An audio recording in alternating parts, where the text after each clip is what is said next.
Hello, hello. Good evening, good evening. It's Tessa Woodman C, Cougar's wife, co host, because Cougar is writing his book, Ariadne, Ariadne, The Rise of AI and the Fall of Mankind. So it should be a very interesting book. Okay, good. Let's see. I guess I'm going to do this. Okay, good. And I am going to get, I guess I'm going to get like black duck, what are they called? Duck bill clips so that you don't see that silver when I put my head down. Something to look forward to. How are you? Good. You should name on the internet. Okay, fine. All right. Anyway, who am I? Who am I then? I shouldn't use my name on the internet. Okay, fine. Anyway, um, let's see. Well, what was I talking about? I guess I was talking about um, El Nino. We watched a video about El Nino, and it was by this meteorologist. He does a good job. And, what they're projecting is that it's going to be either off the charts or historic. So it's going to possibly be very hot. And on top of our marine heat wave, it could cause a lot of problems. And they said that the Pacific Ocean, because it's already in a marine heat wave, and then on top of it, the what is it called? The El Nino could actually bring a lot of storms to the Pacific coast. And so, like we've had before, we had a tornado in Santa Cruz, and so we could have that. That's something, and just a lot of turbulence and a lot of moisture and heat, and so it's going to be a wild ride. And they say that there's a whole lot of science behind the El Nino, where the heat is coming from. It's all in the Pacific Ocean. So when we talk about the east, it's the Pacific Ocean, which is on the California coast, and it's moving from the east, and then there's a lot of heat coming from the west, from um, the what is that called? Indonesia and over there. And so it comes, and that's a very unusual El Nino. So we're going to get a lot of heat because it's coming from both sides. And they say that's a very unusual. So that's not good. And so we've got to get ready for that. And let's see what else. What else I said? I just said keep fossil fuels in the ground. I mean, that's all that Cougar ever says. I guess I need to have a special name for myself. Do you have any suggestions, Cougar, from me? And Just go by your first name. all right. I'll go by Tessa. Okay, fine. Anyway, so and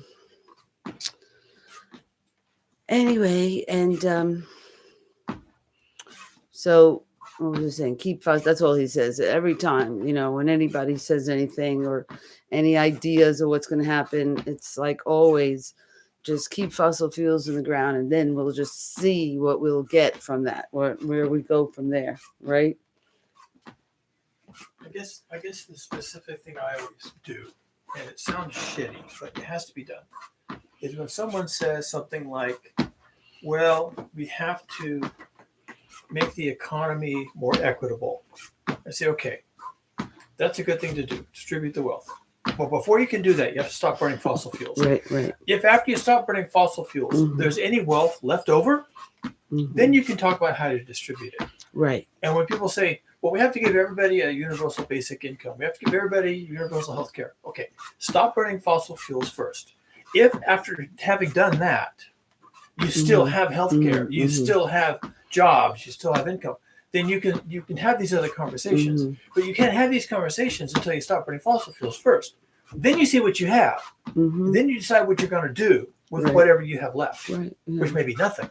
Right. And we keep being very happy about the cost of the fuel as it's going up. I guess somebody said $9 or something, and $9 a gallon, and they were saying that's ridiculous, and we were saying no, that's good. It needs to be a lot higher, and it's a good start. It's a good start, and so the whole thing with they said something about if this goes on for 2 more weeks or something, that it could be the end of the economics and political life of the U.S. It's like, oh, okay, good. That's good. So it's like everybody's seeing it as like this terrible thing, but we have to collapse. And so that's the one way we can stop burning fossil fuels, is that it's not available and it's very expensive. So that's what we need. That's what we need to have happen. So, and we always said, even when Donald Trump, that Donald Trump would bring down industrialized civilization, and so he's doing a good job of helping us. And so that's that. And then today I spent like 30 minutes today trying to find the what was it, the governor's the California governor debate that was today, May 5th. And it was today at 6 p.m. and I knew about it, and they contacted me from the Tom Steyer campaign and told me, please help us and make comments. And they gave me some link, and I hit that link. That didn't help. And and then it was like, oh, the last time I was able to find it on YouTube, but this time I went to YouTube. It wasn't there, and I just couldn't find it. I just went everywhere, and then I went to the link about that I even send my kids and different things to watch, and of course reminding them to vote for Tom Steyer.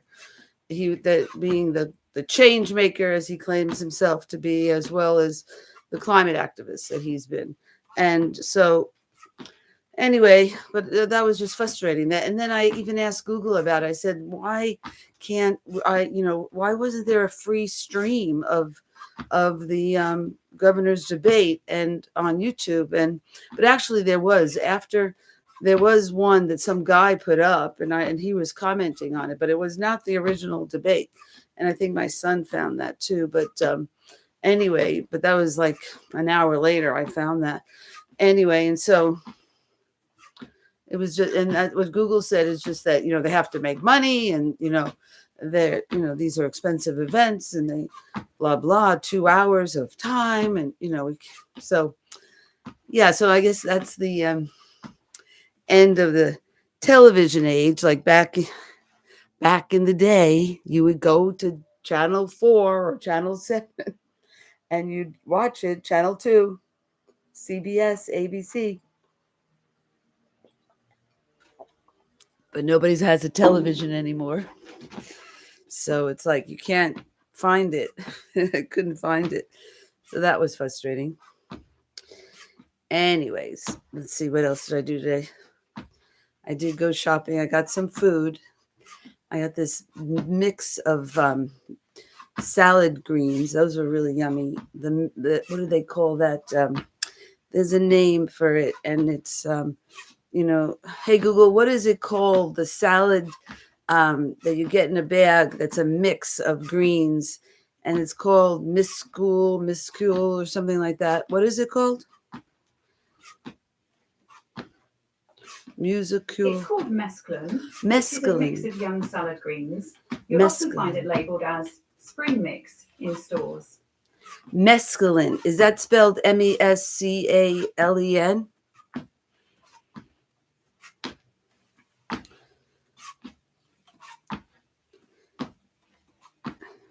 Hey Google, how do you spell mescaline?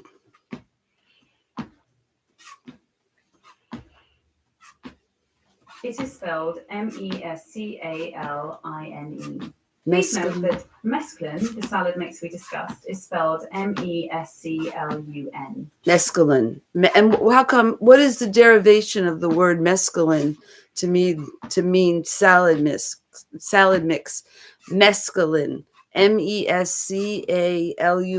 Is that correct?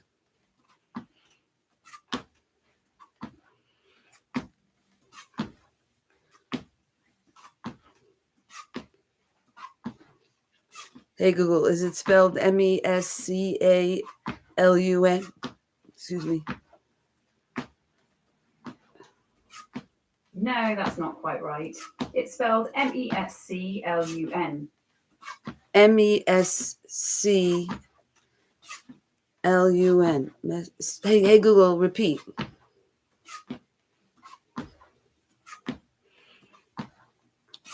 It's 10:57 p.m. in San Jose, California. Hey Google, spell mescaline. It's not mescaline though. That sounds like some kind of drug.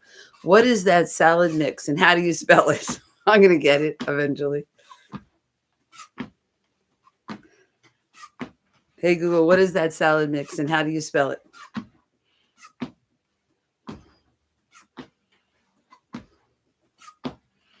It's called mesclun, a mix of young, tender salad greens often labeled as spring mix. It is spelled mesclun.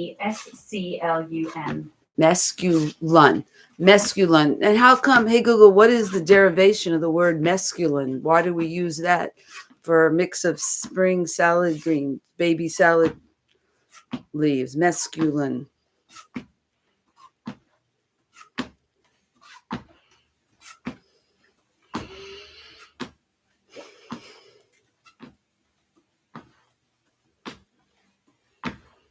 Hey Google, what is the etymology of the name of the word mesculin for salad greens?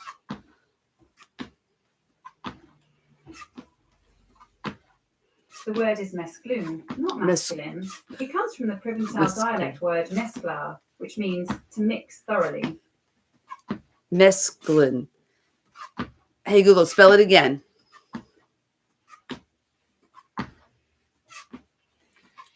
But isn't it spelled mesclun?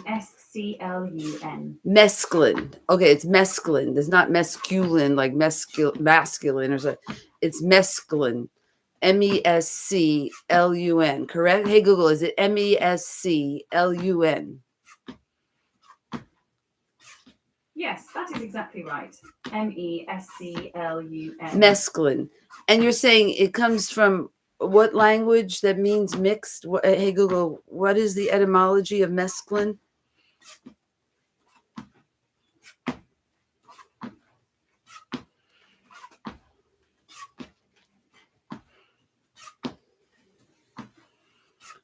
Hey Google, what is the etymology of mesclin?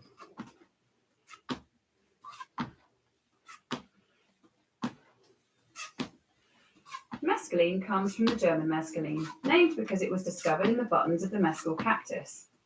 Hey Google, what is the etymology of that mixed salad green that's the word mesclun? MESCLUN.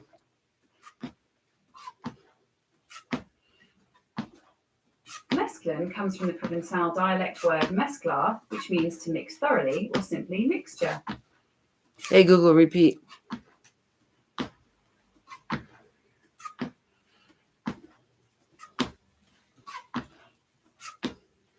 I've got what I said. Hey Google, well, what is the etymology of mesclun? You said, is that like an Italian word that means mixed? I couldn't understand what you said. So say it a little slower, please.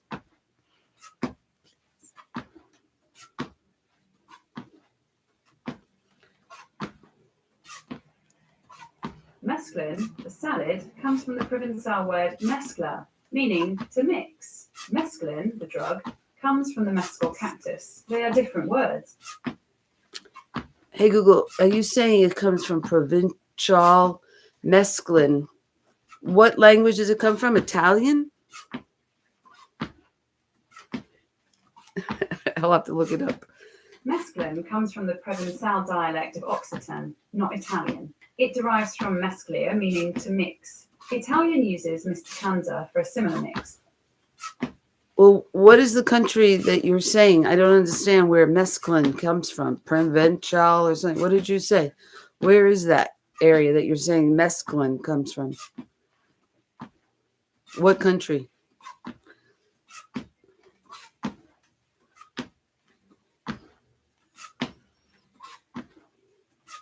Hey Google, what country does the word mescaline mean come from? MESCLUN.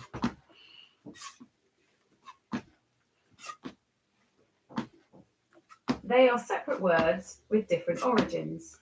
Mescaline comes from the Provençal language of France, while mescaline comes from the German mescaline. Okay, Provençal of France, mescaline. And spring mix, and it means mix. Mescaline. Yeah. And hey, hey Google, what greens are usually found in the spring mix or the mescaline from Provençal, France? What are the greens that are usually in there? The baby greens.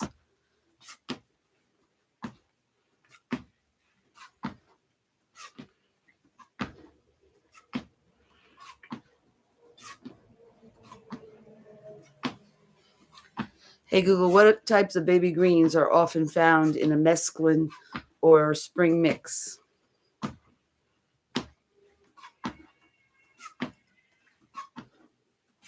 Mescaline and spring mix typically include baby arugula, romaine, oak leaf lettuce, spinach, radicchio, frisee, endive, and herbs like chervil or mizuna. Mizuna, chervil, yeah. Hey Google, repeat.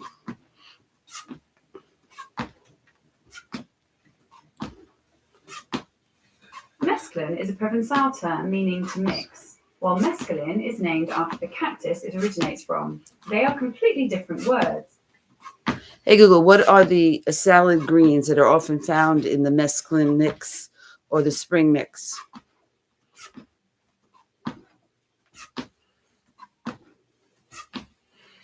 Mescaline, often called spring mix, traditionally includes arugula, chervil, oak leaf lettuce, and mache. Modern blends may also feature spinach, radicchio, frisee, endive, and mizuna. And mizuna. I love that. Endive, radicchio, mizuna. Yeah, I love that mizuna. It's beautiful. Right. Frisee. Frisee is also a good type of green. Hey Google, is that a green frisee? Is that what you said? Frisee is a green?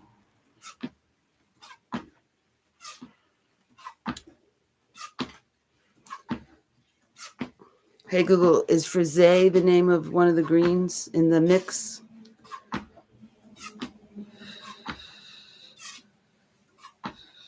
Yes, frisee, which is a type of curly endive, is commonly included in mescaline and spring mixes for its texture and slightly bitter flavor. Hey Google, how do you grow a spring mix? Would you grow it more like a microgreen and mix all these different leafy seeds, lettucey type of seeds? Would you grow it like a microgreen? Is that how they grow it?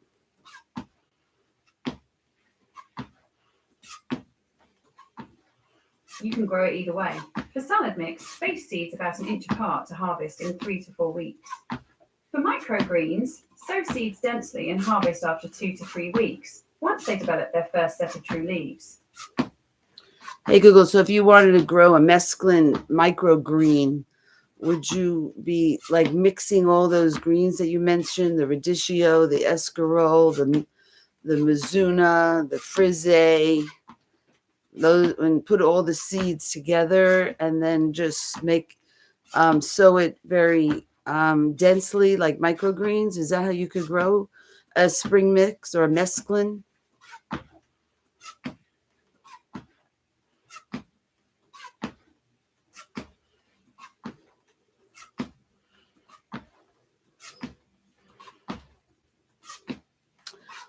Hey Google, or do they grow the mescaline like separate plants? Like I have to grow radicchio, frisee, escarole, mizuna. Is that how they grow it and they just harvest it small when it's young? Or do they do it more like a microgreen where they mix it all together?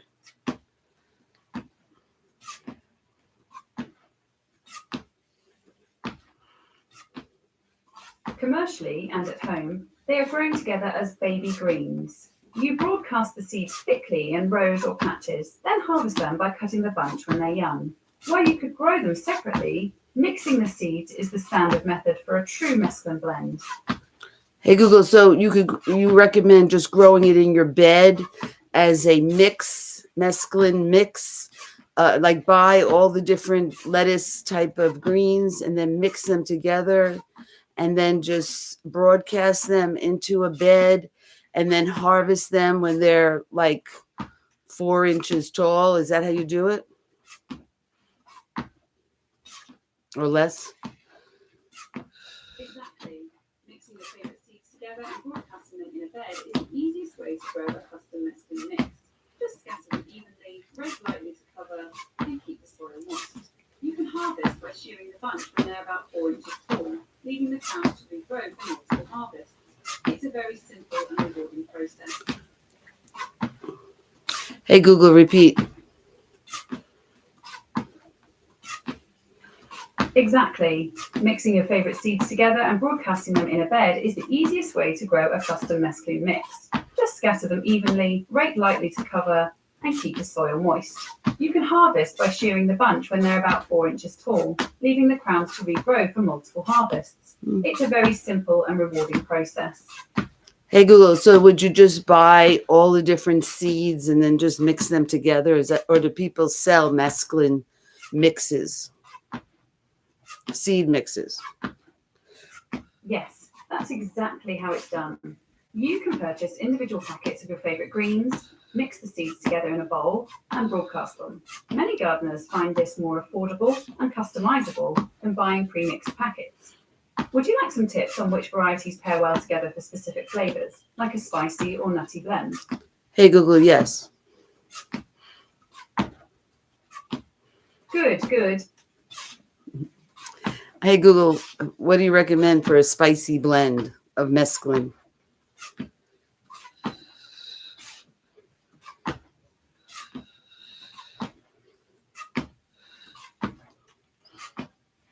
For a spicy mesclun blend, try combining arugula, various mustards like red and green, cress, and radish sprouts. These add a fantastic peppery kick.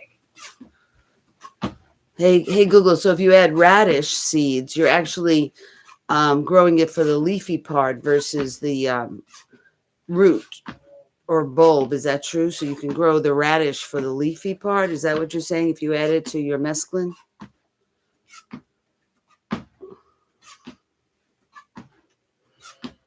That's exactly right. When grown for mesclun, you're harvesting them young for the leaves. They are delicious, peppery, and completely edible.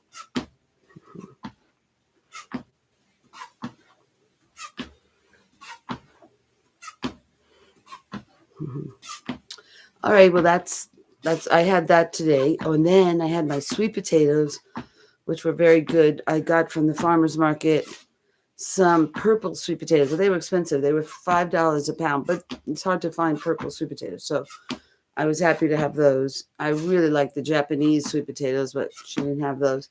And then I just got some other yellow ones, and they were good, and even the orange ones were good. And then we just chopped them up into big pieces, not too big, and oiled them in salt, and then put them in the oven. And I guess they were like they were sort of like quarters or something, or eighths or something, and yeah, and then put them in the oven at 350 was it? I think no, it was 400. Excuse me, it was 400 for 30 minutes or so, and those were delicious. And then we had these broccoli that I bought in a bag, and supposedly they do not have the sulforaphane because it would have gone away. You really want to buy your broccoli whole, and then they say it's better to cut it.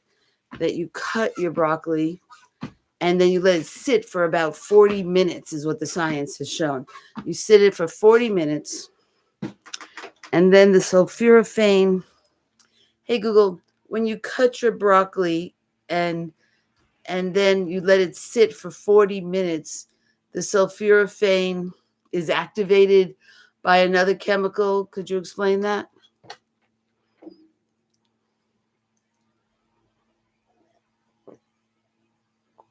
When you chop broccoli, you bring together two parts that are usually separated, a precursor called glucoraphanin and an enzyme called myrosinase.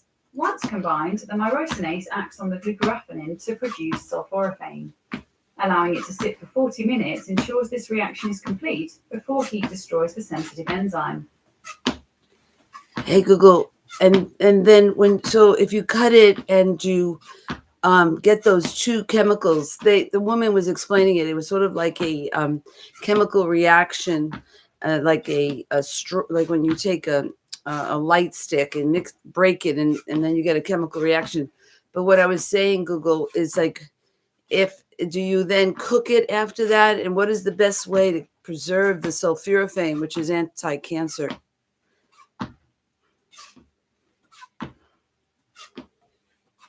Think of it like a glow stick. Once you mix those compounds, you have the active benefit. To preserve it after cooking, keep it gentle, lightly steam for 3 to 4 minutes, or quick saute over medium heat. Avoid boiling or long microwave sessions, which destroy the enzyme. If you're worried about heat, try adding a sprinkle of raw mustard seed powder or daikon radish after cooking. They contain the same enzyme to help keep the process going. Hey Google, when you say daikon radish, so I've heard about the mustard. Is there any particular dried mustard that's better than others? Because I've looked into buying like maybe bulk dried mustard to add the sulforaphane. Hey Google, how come the dried mustard maintains the sulforaphane? Where, when they say if For best results, look for high quality ground brown or yellow mustard seed powder. Ensure it's raw and not deactivated or cooked during processing, as you need that active myrosinase enzyme. Simply sprinkling it on your cooked broccoli works wonders. It can increase sulforaphane bioavailability by over 4 times compared to eating cooked broccoli alone. Hey Google, what were you saying with daikon? How would you add your daikon to your lightly steamed broccoli?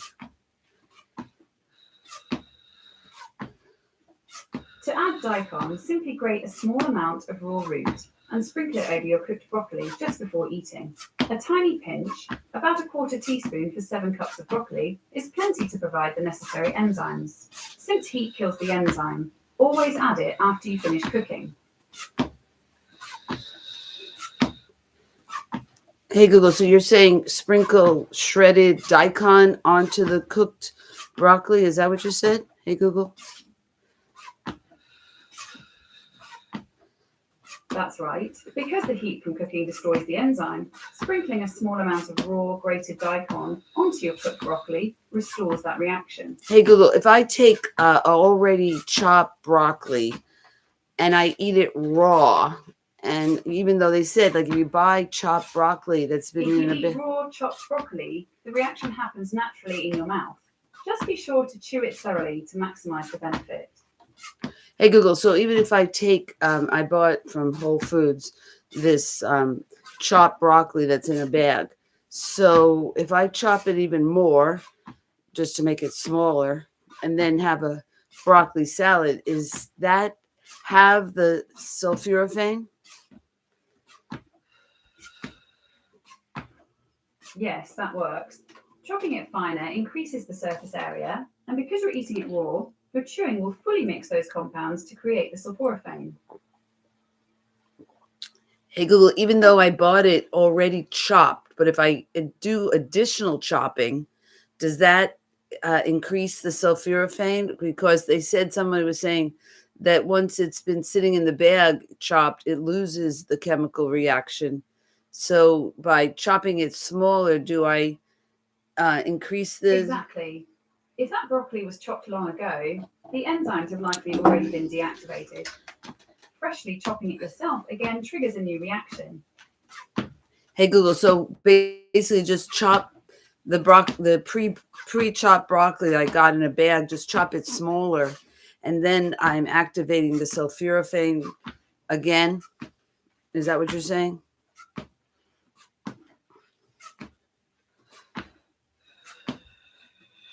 Exactly. By freshly chopping that pre-chopped broccoli, you break open more cells, mixing the enzyme and precursor to restart the sulforaphane forming reaction. Hey Google, so the best way, would you say, to eat the broccoli is freshly chopped, and then But if you're going to cook it, you wait 40 minutes and then you lightly steam 3 to 4 minutes. You steam it. Those are the two best ways? But is raw better than even steaming?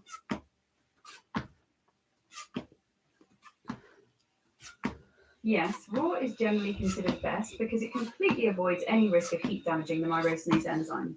If you prefer cooked broccoli, the chop and wait 40 minutes method is your best strategy. By letting it sit, the sulforaphane is created before you apply heat, meaning you can steam or saute it without losing the benefits. If you're using pre-chopped or frozen broccoli that has already been blanched, you can't rely on the wait method, so adding that sprinkle of raw mustard powder is the perfect fix. I see. Hey, Google, so you can buy either brown or yellow mustard. Is one stronger than the other, and which one is less bitter?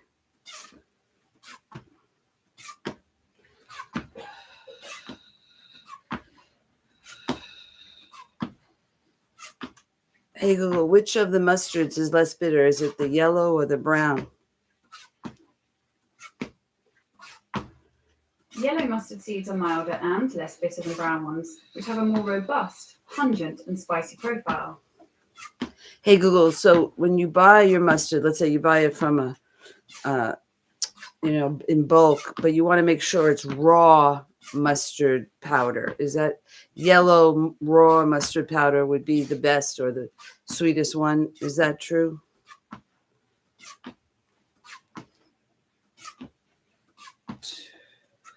Yes, yellow mustard powder is the mildest and sweetest option. Brown mustard seeds are bolder and spicier, so yellow is your best choice for a subtle flavor profile. Hey, Google, does the yellow have as much sulforaphane as the brown, or is it most important that it's raw? The most important factor is that the mustard powder is raw, as heat processing deactivates the enzyme you need. While brown mustard is more pungent, both types contain the myrosinase enzyme required to activate sulforaphane. If you prefer milder taste, yellow mustard is perfectly effective and keeps your dish from becoming too spicy. Hey, Google, but the best way is to grow broccoli sprouts, right? The broccoli sprouts have a lot of sulforaphane and you eat them raw, correct? Yes, broccoli sprouts are the gold standard. They can have 10 to 100 times more sulforaphane than mature broccoli. Growing them is simple. Soak 2 tablespoons of organic broccoli seeds in water for 8 to 12 hours, then drain. Rinse them twice daily in a sprouting jar, keeping them in a dark spot. Harvest when small green leaves appear, usually in 3 to 5 days. They are most potent eaten raw. Hey, Google, do you think growing broccoli microgreens is better than broccoli sprouts? Sprouts are generally more potent as are harvested earlier, concentrating more sulforaphane per gram. Microgreens are flavorful, but sprouts offer a higher concentration. Hey, Google, what is the benefit of sulforaphane? Sulforaphane acts as a powerful protector by activating your body's natural defense systems. It helps reduce inflammation, supports cellular detoxification, and may protect against certain cancers.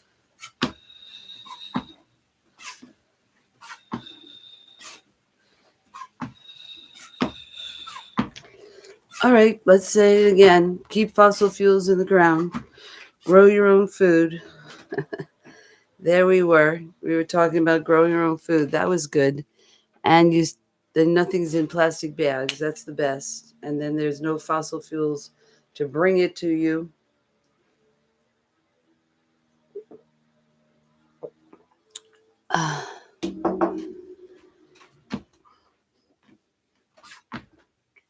I guess Sunday is Mother's Day, so that's good. And I guess Marshall and Sarah are coming down. I'm trying to reach Sophia. Hopefully she's going to come down too. And let's see. Oh, there's a little bug.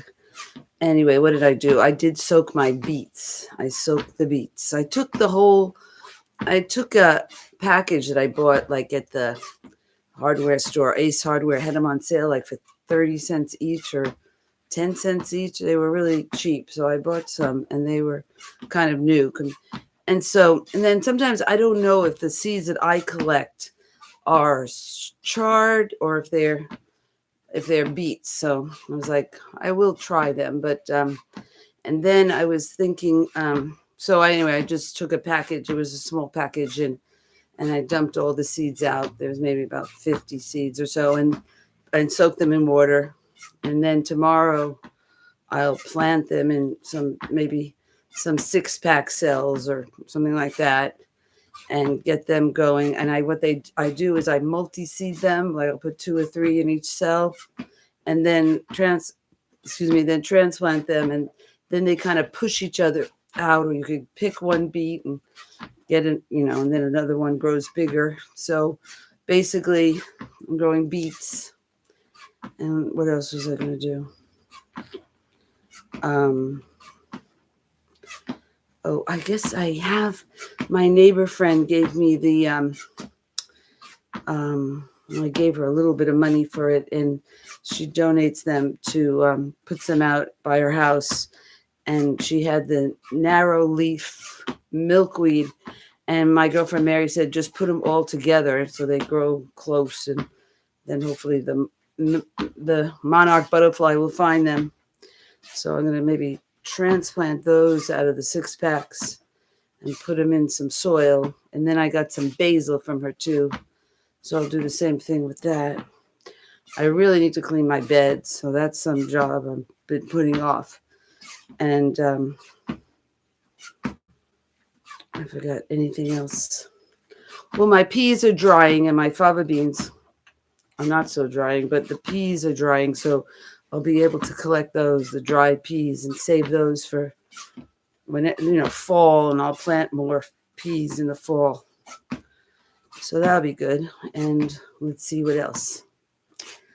When I really do want to do those jicama and do that scarification and soaking those.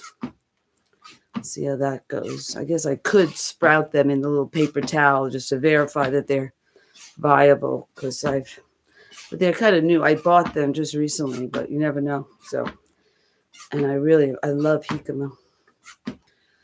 Anyway, and let's see, and I should get my ginger and my sweet potatoes going. It's kind of late, but I do have ginger that I really want to go. I might just put those with some, they said something like putting maybe some, like taking the ginger, and it's got some eyes, and just letting it be submerged in the water. Maybe I'll have to put toothpicks in it and let it submerge 1/3 of it in water. So I'll try that for a while. So that's that job. And what else? Anyway, so keep fossil fuels in the ground. We have to keep repeating that. And so I need to speak to my neighbors, and I haven't done that. So what am I going to do? Oh, this morning I went out shopping, so I did that early. So I have no excuse tomorrow. I will go out first thing in the morning to walk and see my neighbors and deliver a book. I'll deliver my husband's book. It was 100 Days, an end of civilization novel, and we are definitely getting close to that. So we've got to get to plan B so that we can survive without fossil fuels. And that was what they learned that's what they said there was a revolt in Sri Lanka, even though they were having other economic problems. But what it was is that they weren't prepared enough. Oh, that was another thing, to grow organically, without the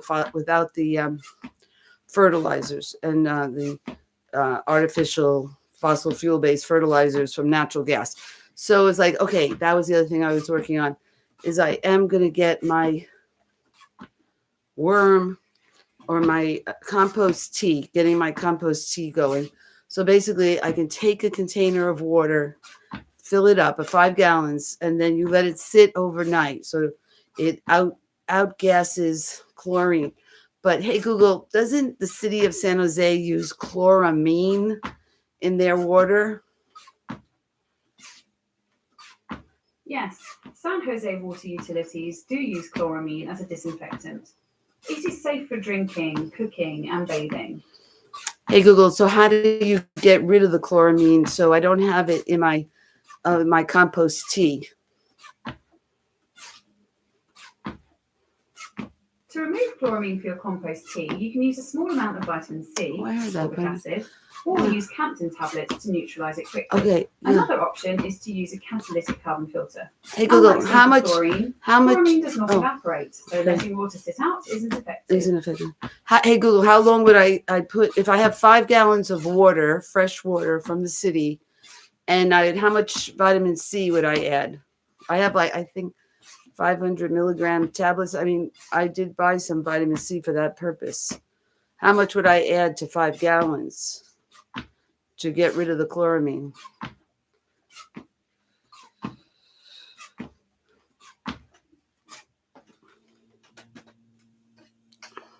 Hey Google, how much vitamin C tablets would I add?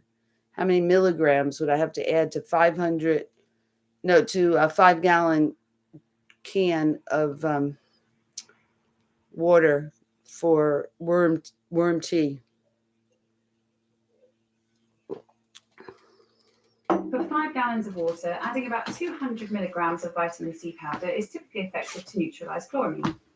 It acts very quickly. That's nice.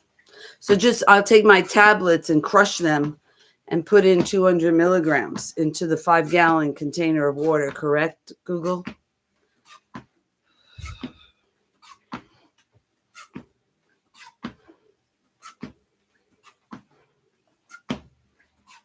Hey Google, so I'll take 200 milligrams of tablets and crush them and add that to my 5 gallons of city water, correct?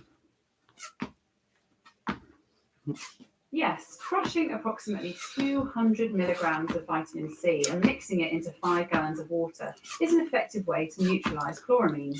I see. And then I could right away add my compost, either my vermicompost or my regular compost. And I could put it in a bag, or I could just put it in the bottom and put my aerator and my bubbler in and some molasses. What do you think of that?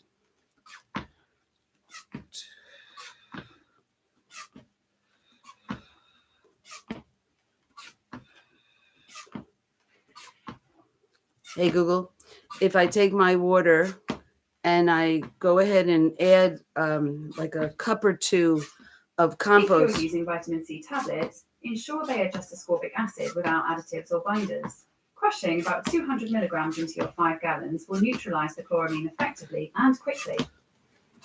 Hey Google, after I do that and I add my worm compost, about 2 cups to the 5 gallons, and I just throw it in the bottom. I don't have to put it in a bag, do I? You don't need a bag. Adding the 2 cups of compost directly to the water allows the microbes to fully populate the mixture. Okay, good. And then I would buy from PetSmart. Or maybe I'm going to buy it online. Is a bubbler and an aerator, right? Oh, an air pump and a bubbler. What do you think of that? Adding that to the mix, and some maple syrup. No, not maple syrup. Molasses. 2 tablespoons of molasses.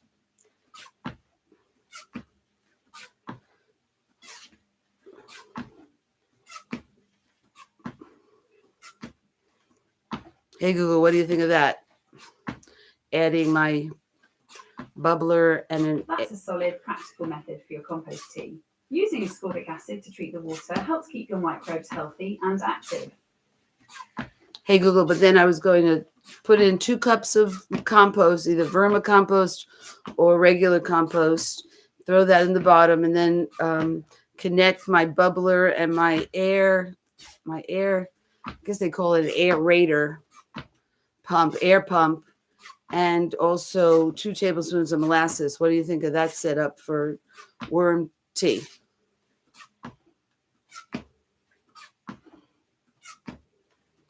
That's an excellent setup.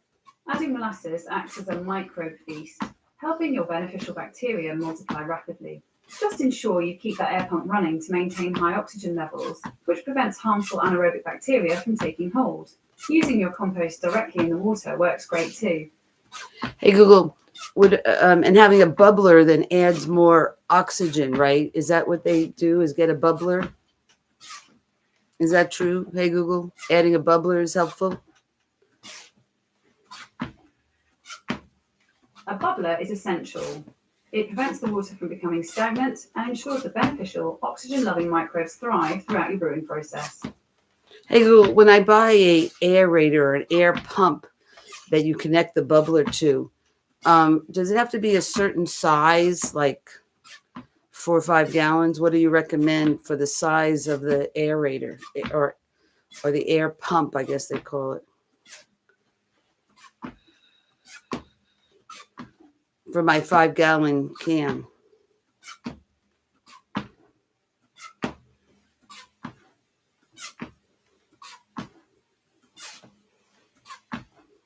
Hey Google, what is the size of the air pump aerator that I would need for a 5-gallon can? For a 5-gallon brewer, you should look for an air pump with an output between 500 and 1,000 gallons per hour to ensure enough oxygenation. Hey Google, repeat. I forgot what I said. Well, you were telling me the size of the air pump, and it was like 500 to 1,000 gallons per minute. What were you saying? Could you repeat that about what size aerator I would use in 5-gallon can of water for my worm compost tea?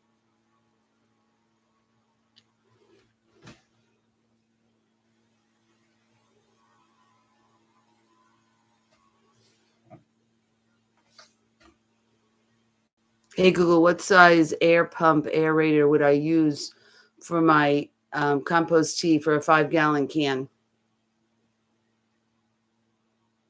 For a 5-gallon compost tea brewer, you should use an air pump with an output between 500 and 1,000 gallons per hour. Per hour. Okay. 500. Hey Google, did you say 500 to 1,000 gallons per hour of my air pump? Is that what you said?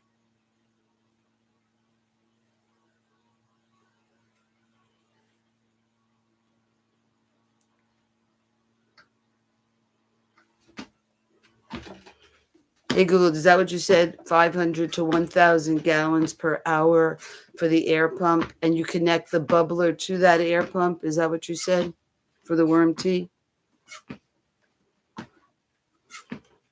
Yes, for a 5-gallon brewer, a pump in the 500 to 1,000 GPH range is ideal. You simply connect your airline tubing from the pump to your bubbler. And then that all gets submerged into the water. Hey Google, then that all gets submerged into the worm tea of the 5-gallon container. Is that what it is? The bubbler and the aerator are submerged into the 5-gallon container. Is that how it goes? Sorry, I didn't understand. Hey Google, do you submerge the air pump and the bubbler into the 5-gallon container for your worm compost tea, or does the aerator stay outside? I didn't remember. The air pump must stay outside the container, placed above the water level. Above. Only the airline and bubbler go inside to oxygenate the tea. I see. And hey Google, you're saying that the aerator has to be above the 5-gallon can, like I need to put it on a chair above the 5-gallon can that's on the ground. Is that what you're saying?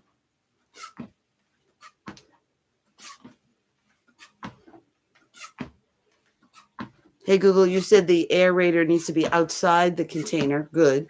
But you also said it needs to be above the container. Like I need to put it on a table and then run the hose and the bubbler into the container. Is that how it goes? Yes, that's correct. Keep the pump on a table or shelf above the water level so it doesn't get wet if the water bubbles over. Hey Google, well you said to keep the aerator on outside of the container. I see. And so it needs to be on a... I'm sorry, I couldn't find a device named aerator. Hey Google, Please make... you said to use the air pump and it should be outside the container, correct? And it should be above the container and close enough, I guess, for it to be connected to the bubbler, correct? That is exactly right. Keep the pump on a stable surface above the container, then run the tubing down into the water to the bubbler. Okay, thank you. So that's what I'm gonna do. And then hey Google, how quickly do you have to use your compost tea?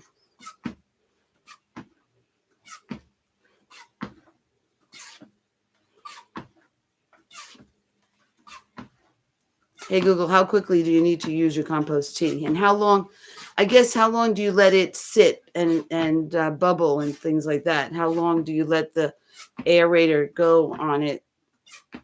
Is it for like 24 hours you leave it on? Brew for 24 to 36 hours with the pump running continuously. Once finished, use the tea immediately, ideally within 4 hours.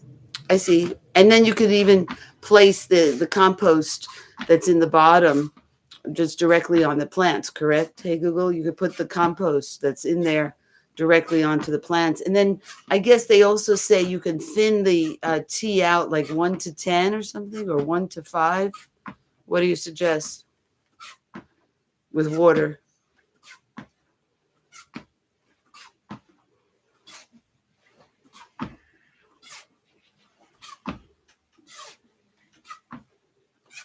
Hey Google, when you water your plants, do you take the tea and thin it out with water, like in a 1 to 5 ratio?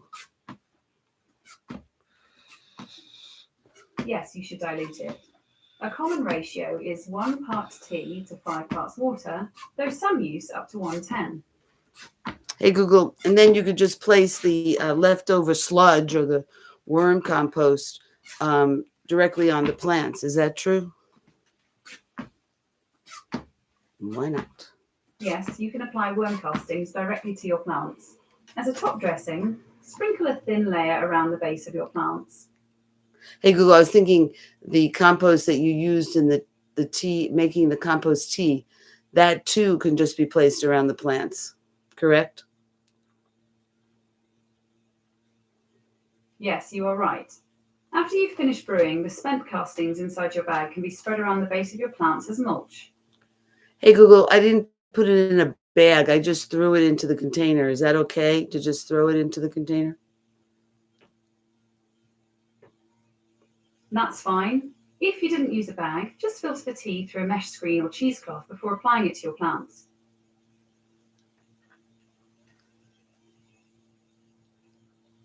Hey Google, repeat. You're saying I should strain it before applying it to the plants. But I guess it doesn't really matter because I'll just put it in a bucket, the water, and I'm not gonna have any kind of, filtered perfect little thing that's gonna get Spraying is clogged. optional, but it's helpful if you're using a small nozzle or Right. spray bottle I'm not to doing keep that. things from clogging. Right. I'm just gonna use a container and pour it on. All right. Thanks, Google. All right. Thank you. I love you all. There's the lesson on using living without fossil fuels, making your own compost. All right, there is the lesson. All right, we love you. Bye.